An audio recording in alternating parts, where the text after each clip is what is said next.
माननीय सभामुख महोदय, विशेष समय उपलब्धि गराइदिनु भएकोमा सभामुखजीलाई धन्यवाद दिँदै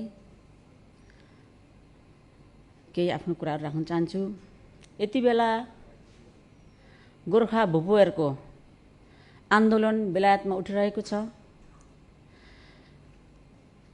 त्यो आन्दोलन सँगसँगै नेपालमा पनि सदन र सडकमा केही कुराहरू उठिरहेको छ र मलाई लाग्छ त्यतिले मात्र हुँदैन। उहाँहरूको माग, उहाँहरूको मुद्दा सम्बोधन नहुन्जेलसम्म सदन सडकमा आगो जतिकै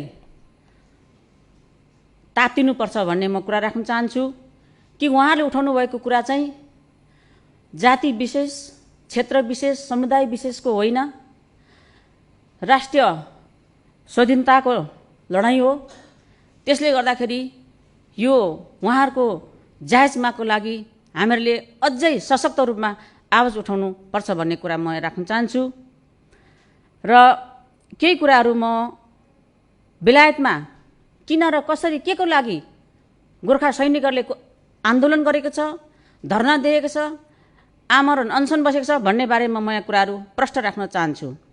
विश्वमा वीर गोर्खाली भनेर चिनाउने ती महान भूपू गोर्खा सैनिकहरूले समान पेन्सन सहित 13 सूत्रीय मागहरू राखेर यही अगस्त 7 साउन 23 गतेदेखि बेलायतको लन्डन स्थित 10 टाउनिङ स्ट्रिटमा गोर्खा सत्याग्रह सङ्घर्ष समितिले सुरु गरेको आमरण अनसनप्रति एकबद्धता जाहेर गर्दै नेपाल सरकारको गम्भीर ध्यान आकर्षण गराउन चाहन्छु। आजभन्दा 207 वर्ष अघि वा सन् 1816 को सुङ्गौली सन्धिपछि गोर्खालीहरू ब्रिटिस सेनामा भर्ना हुन थालेका हुन्। यो 207 वर्षको दौडानमा बेलायतको नाम र इज्जतको लागि गोर्खाली सेनाहरूले अनेकौं युद्धहरू लडे, शहीद भए, अङ्गभङ्ग भए अनि दोस्रो विश्वयुद्धमा 2 लाख भन्दा बढी गोर्खालीहरूले ज्यान गुमाए।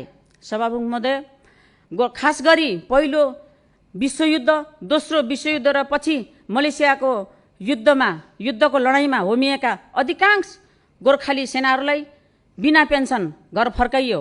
युद्धमा मृत्यु भएका सेनाको घर परिवारलाई कुनै क्षतिपूर्ति दिएन।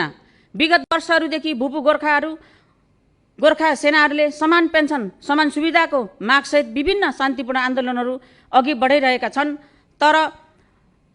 तर भूपू गोर्खा सैनिकहरूको आन्दोलनप्रति नेपाल सरकार, राजनीतिक दलहरू, नेपालको कर्मचारी तन्त्र, कूटनीतिक नियोगका काम गर्ने व्यक्तिहरू पुरै गोर्खा आन्दोलनप्रति अनुदार, चुपचाप, सुनसान भएर बसेका छन्।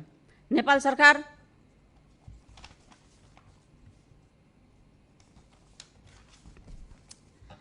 सरकार कालो चस्मा लगाएर कानमा तेल हालेर सुतेर बसेको छ। त्यस बेलाको महाशक्ति ब्रिटिसलाई खुसी बनाएर नेपालको स्वतन्त्रता बचाउने रणनीति अन्तर्गत नेपालका आदिवासी छोराहरू, राई, लिम्बू, गुरुङ, मगरहरूलाई बलिको बोका बनाई ब्रिटिस सेनामा पठाएको सत्य छर्लङ्गै छ। गोर्खा सेनाहरूले आफू मरेर भए पनि देशलाई सुम्पेको जिम्मेवारी पुरा गरे। आजभन्दा 70-100 वर्ष अघि नेपालको नाम संसारमा फैलाए, देशको लागि पैसा ल्याए, नेपालीहरू इमान्दार र बहादुर हुन्छ भनेर सिङ्गो संसारलाई चिनाए। नेपालको पहिलो राजदूत र कूटनीतिज्ञ हुन गोर्खा सेनाहरू हुन्। पहिला त्यसरी चिनाए। यस्तो महत्त्वपूर्ण गोर्खा सेनाहरू अन्याय पर्दा नबोल्ने, कानमा तेल हालेर बस्ने नेपाल सरकारको गतिविधि शङ्कापूर्ण र भर्सनायोग्य छ। गोर्खा सैनिकहरू जसलाई सन् 1816 र सन् 1947 को त्रिपक्षीय नेपाल, भारत र बेलायत सन्धि अनुसार नेपाल सरकारले बेलायती सेनामा पठाइयो। युरोप, अफ्रिका जहाँ गोर्खालीहरू युद्धमा पुगे त्यहाँ आजभन्दा 100 वर्ष अघि नै नेपाल भन्ने देशलाई परिचय गराएको थिए। आज त्यही गोर्खाहरू अन्यायमा परेको बेला नेपाल सरकार, नेपालको सांसद चुपचाप बस्नु घोर अन्यायपूर्ण कार्य हो। त्यसैले नेपाल सरकारले गोर्खाली सेनाहरूको समस्या समाधान गर्न बेलायत सरकारसँग तुरुन्त वार्ता गरी समस्याको समाधान गर्न नेपाल सरकार स्तरीय र संसदीय स्तरीय यसको लागि विशेष समिति गठन तुरुन्त गरियोस् भनी सभामुख मार्फत नेपाल सरकारको ध्यान आकर्षण गराउन जोरदार माग राख्दछु। नेपाल सरकारले दरो गरी कुरा उठाउने हो भने विश्वमा मानव अधिकारको कुरा उठाउने बेलायत सरकारले गोर्खा सेनाहरूको माग उप अवश्य न्याय गर्नेछ भन्ने लाग्छ। तर मुख्य कुरा त हाम्रै नेपाल सरकार गोर्खाहरूको जायज मागप्रति सधैँ मुखदर्शक बन्ने गरेको छ। नेपाल सरकारको मुखदर्शकता तोडियोस् र तुरुन्त वार्ताको पहल होस् भन्ने माग राख्दछु। सभामुख महोदय, अझ ब्रिटिस सरकारले त गोर्खाहरूलाई कुनै भेदभाद नभएको बताउँछ। उस्तै वर्दी, उस्तै हतियार, उस्तै काम, तालिम बराबर, युद्ध मैदानमा अग्र पंक्तिमा र सुविधा र समान पेन्सनमा भने भूपू गोर्खाले भन्दा निवृत्त बेलायती सेनाले 298% बढी पेन्सन पाउँछन्। त्यसमा सँगै लड्ने बेलायतीले 240,000 पेन्सन पाउँछन् भने 240 पाउँछन् भने गोर्खा सैनिकहरूले 60,000 मात्रै पाउँछ। यो भेदभाव किन? प्रश्न गम्भीर छ। तर यो पैसाको लागि मात्र नभएर आत्मसम्मानका लागि भूपू सेनाहरूले